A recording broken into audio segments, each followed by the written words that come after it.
J'étais musulmane, je mourrais musulmane et l'islam était la vérité absolue. Je me suis agenouillée par terre et j'ai dit Allahu Akbar. Il ne s'est rien passé. Et alors j'ai dit, mais sans y croire, j'ai dit Jésus-Christ. Et là, j'ai été aspirée. Bonjour, je m'appelle Kelly et je vais vous donner mon témoignage de comment j'ai rencontré Jésus. L'histoire familiale, mon enfance, donc mes parents m'ont eu très jeune. C'était encore des enfants. Ils ont fait ce qu'ils ont pu à leur niveau, mais un enfant qui élève un enfant, forcément, il y a des manquements. Donc j'ai manqué pas mal d'un cadre de sécurité durant mon enfance. Pour des raisons que je n'explique pas, j'ai toujours aussi loin que je me rappelle dans mon enfance, toujours cru en Dieu.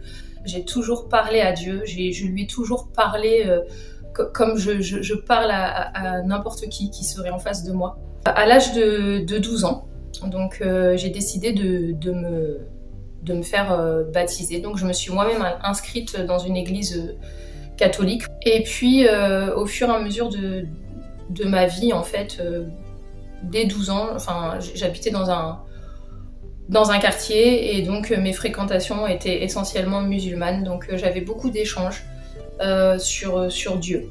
J'ai été attirée par l'islam parce que les musulmans revendiquaient un Dieu unique et disaient que les chrétiens étaient polythéistes. Et c'est vrai que moi, à l'âge de 12 ans, j'avais pas vraiment saisi qui était Jésus.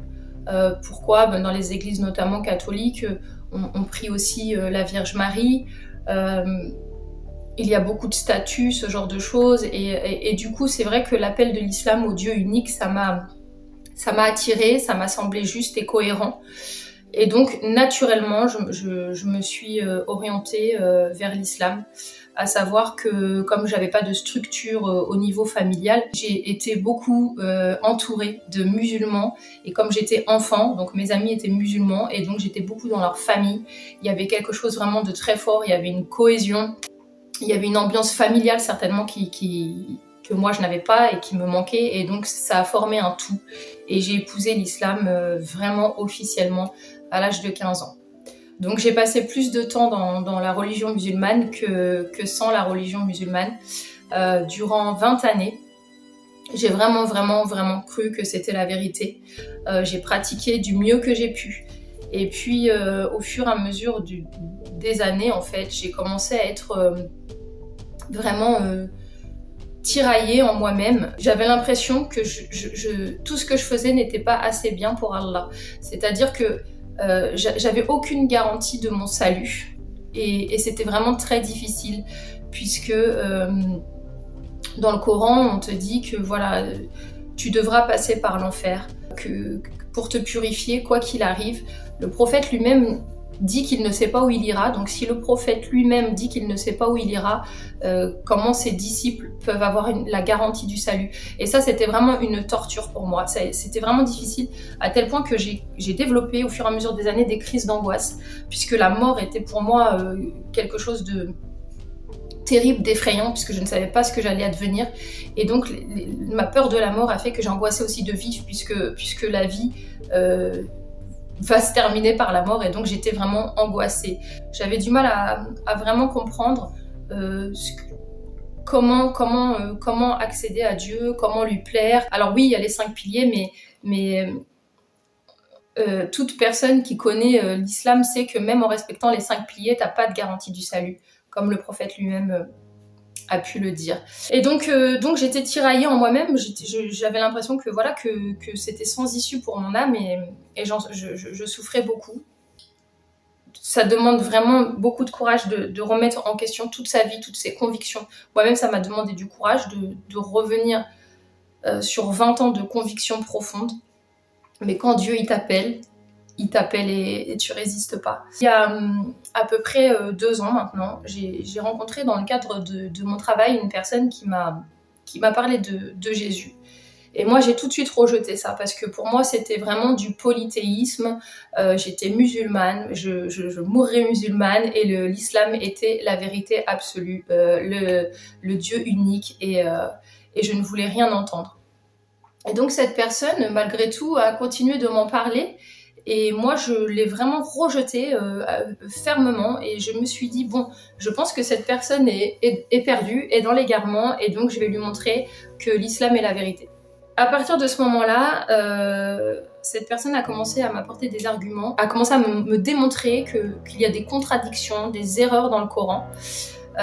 Choses qui m'ont vraiment secouée, puisque le Coran dit de lui-même que le faux ne l'entame pas, qu'il vient d'Allah et que du coup il est parfait. Et quand j'ai commencé à voir que ben non, en fait, il n'était pas parfait, qu'il y avait des erreurs, évidemment, il y a un doute qui s'est mis en moi, puisque toute la théorie du miracle du Coran descendu d'Allah, du coup, ça s'effondrait. Donc ça a été quand même assez difficile. Et je n'ai pas voulu, j'ai pas voulu vraiment accepter la chose. Donc je cherchais toujours des explications, notamment les explications à dire mais non, c'est parce que c'est mal traduit. Mais bon, une traduction, si on traduit une petite maison ou une maisonnette, ça veut dire la même chose. Mais là, la traduction même du Coran, même de l'arabe, aurait dû avoir le même sens. Je pouvais pas me mentir à moi-même en me disant que le sens avait été complètement erroné, puisque on peut changer un petit peu les mots, mais le sens profond doit être le même. Des milliers de livres sont traduits dans des milliers de langues, alors pourquoi celui-là on n'arriverait pas à le traduire? Donc ça a quand même mis des doutes en moi, mais c'était vraiment trop difficile de remettre toute ma vie en question, et donc je ne voulais pas l'accepter. Seulement Dieu est puissant, Dieu il est plus fort que tout, et Dieu m'a rattrapée. En fait, une nuit, j'ai fait un rêve, et c'était pas un rêve. J'avais toute ma conscience, vraiment j'avais toute ma conscience, et donc dans ce rêve, j'étais dans une pièce seule entre quatre murs, et je suis émue parce que quand Dieu vient vous chercher, ça vous prend dans le cœur, dans le corps, et vraiment c'est inexplicable, mais c'est la puissance de Dieu, l'amour de Dieu, et je souhaite vraiment à toute personne de pouvoir expérimenter ça. Donc j'avais ma pleine conscience, je savais que j'étais dans mon sommeil, mais en pleine conscience, et j'étais dans une pièce vide. Et je me suis dit en moi-même, eh bien, c'est le moment de vérité. C'est le moment où je vais connaître la vérité. Je me suis agenouillée par terre et j'ai dit Allahu Akbar.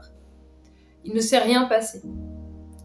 Et alors j'ai dit, mais sans y croire, parce que je ne pouvais toujours pas y croire, j'ai dit Jésus-Christ. Et là, j'ai été aspirée vers le haut, mais j'ai senti physiquement cette force qui m'a aspirée, qui m'a soulevée.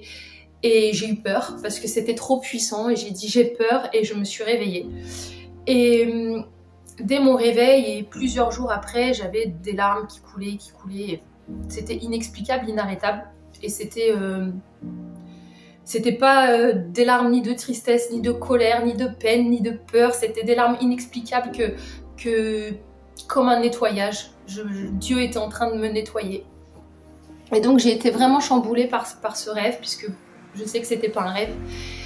Mais malgré tout, je ne pouvais toujours pas accepter de m'être trompée pendant 20 ans. Et puis j'ai commencé à me dire, mais qu'est-ce que les gens vont penser de moi ? C'est pas possible, ça peut pas, je peux pas être dans l'erreur comme ça depuis si longtemps. Avant de faire ce rêve, quand j'ai commencé à avoir des doutes par rapport au Coran, j'ai eu vraiment peur, parce que douter du Coran, quand on doute, on nous promet l'enfer. Donc je ne voulais pas douter, mais le doute était là. Donc on peut mentir aux gens, on peut mentir à soi-même, mais on peut pas mentir à Dieu. Dieu connaît les cœurs. Et vraiment à l'intérieur de moi, mais vraiment d'une petite voix, je l'ai même pas prononcé à haute voix, mais d'une petite voix à l'intérieur de moi, mais d'un cœur sincère, j'ai dit « Où es-tu Dieu ? Où es-tu » Et après j'ai fait ce rêve.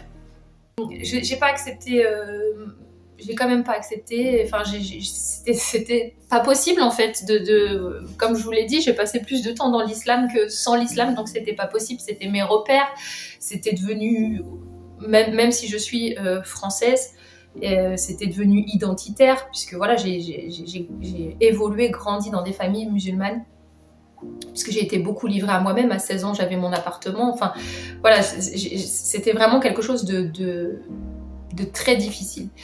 Et donc, s'en est suivi que, après, je voyais le chiffre 44 partout. Je promue pas les chiffres et tout ça, mais là c'était quelque chose en fait que je peux pas expliquer. Mais je voyais le chiffre 44 partout. Plaque d'immatriculation, réveil, horloge, même à la télé. Enfin, dès que je posais mes yeux sur un numéro, il y avait le 44. Et puis j'ai eu une conviction, je me suis dit mais qu'est-ce que le 44 essaye de me dire? Vraiment, j'ai senti comme si le numéro voulait me parler. Et donc j'ai dit bon, je vais aller sur YouTube et je vais taper 44 significations. Je me suis dit si voilà, peut-être que je suis zinzin ou peut-être pas, mais on va voir. Et donc j'ai tapé 44 significations. Et là, la première vidéo qui m'est sortie sur YouTube, je clique dessus. Donc la première vidéo, j'ai pas cherché, et ça me met Psaume 44-20. Donc faut savoir que moi, je ne savais même pas, malgré que j'ai fait du catéchisme quand j'avais 12 ans, j'avais vraiment pas compris qui était Dieu. Je ne savais pas que dans la Bible, il y avait des versets qui s'appelaient Psaume. Donc je lis Psaume 44-20. Et donc ça me lit: si nous avions oublié le nom de notre Dieu et étendu nos mains vers un Dieu étranger, Dieu ne le saurait-il pas, lui qui connaît les secrets du cœur? Donc là, la même chose que pour mon rêve, un nettoyage, des larmes, des larmes, des larmes, des larmes. Et j'ai senti en moi que vraiment Dieu m'appelait et que c'était divin, qu'il y avait un appel, qu'il y avait une force, quelque chose que je n'avais jamais connu. Autant dans l'islam, j'avais beau faire mes prières, essayer de tout faire, j'ai jamais ressenti la présence de Dieu. J'ai toujours été dans la peur d'un châtiment. Et là, je ressentais vraiment que le divin me parlait, se connectait avec moi. C'était déroutant, c'était à la fois merveilleux et effrayant de voir cette grandeur. Cette personne qui m'avait parlé de Jésus m'a dit: Dieu est trinitaire, le Père, le Fils, le Saint-Esprit. Et pourquoi vouloir limiter Dieu avec notre cerveau limité? Dieu, il est infini. Et c'est pas notre cerveau limité qui nous permet de se le représenter tel qu'il est. Quand il m'a dit ces mots, il y a eu comme des verrous, mais vraiment physiquement, comme des verrous qui se sont ouverts à l'intérieur de moi. Et là, j'ai compris que finalement, la Trinité, c'était pas du polythéisme, que Dieu est unique, mais qu'il est trinitaire. Tout comme nous, on est aussi quelque part trinitaire, puisque la signature de Dieu est partout. Donc, nous sommes corps, âme, esprit, mais nous sommes une personne unique. Et donc je pouvais maintenant imaginer, comprendre que Dieu n'était pas simplifié comme dans le Coran, mais que Dieu est bien plus complexe, bien plus grand, bien plus infini que ça, et que le Dieu trinitaire pouvait donc être la vérité. Bien que j'ai senti que c'était un appel et la vérité, il a fallu que je déconstruise 20 ans d'islam. Donc j'ai étudié les textes, j'ai étudié la Bible, j'ai étudié le Coran et j'ai été vraiment surprise de ce que j'ai pu découvrir. Ça a été comme un château de cartes et je me suis rendu compte qu'il y avait beaucoup de contradictions, d'erreurs, mais aussi d'incohérences à l'intérieur du Coran. J'invite vraiment toute personne en recherche de vérité d'étudier par lui-même, notamment les circonstances de la révélation.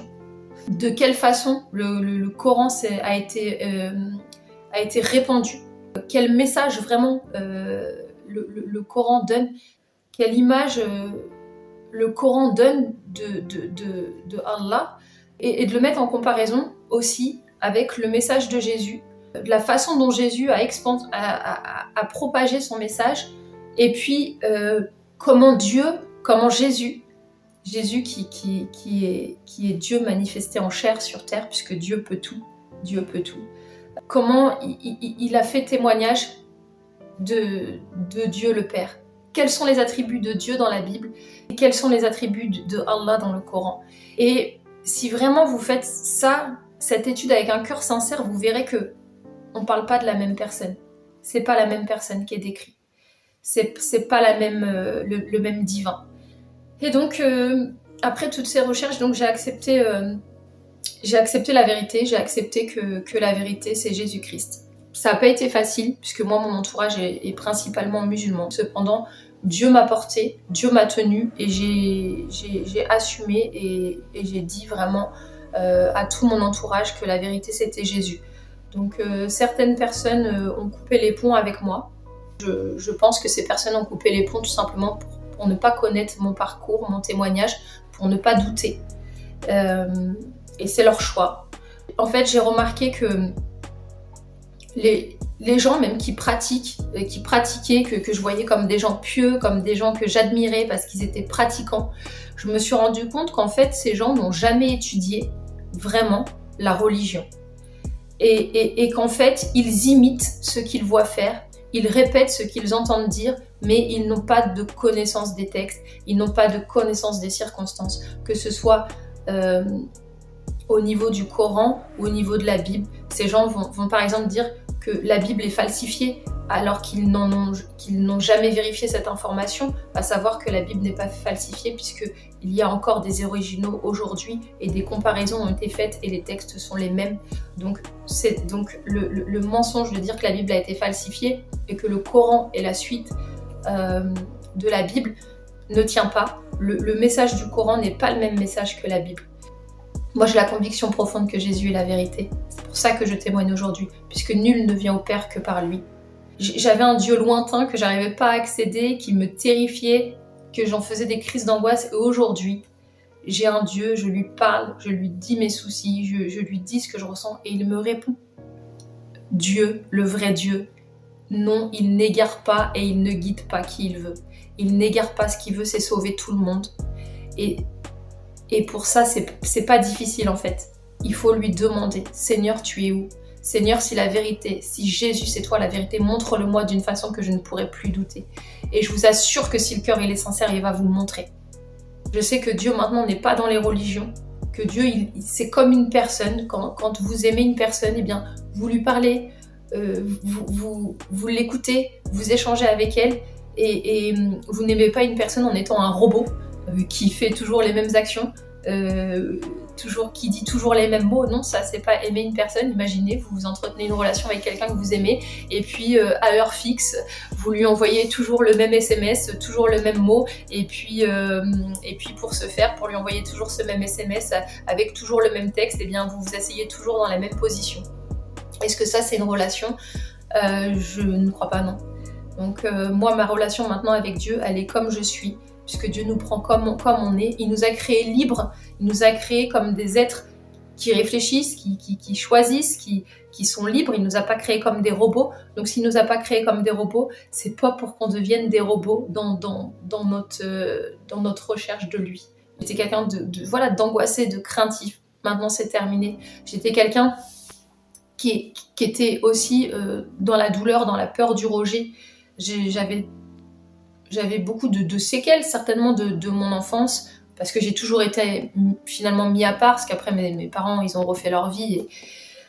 Et voilà, moi j'étais à part, j'ai jamais vraiment été intégrée dans ma famille, donc c'est des choses qui étaient douloureuses et qui m'ont suivi après dans ma vie d'adolescent, dans ma vie d'adulte, qui ont fait que j'avais un manque de confiance en moi. Aujourd'hui, tout ça c'est terminé. J'ai plus de manque à l'intérieur de moi parce que je suis remplie, je suis comblée de l'amour de Dieu. Et je souhaite vraiment à toute personne de pouvoir connaître ça. Et voilà, pour rencontrer Dieu, c'est pas difficile, il faut lui demander d'un cœur sincère et il répond. Il répond toujours.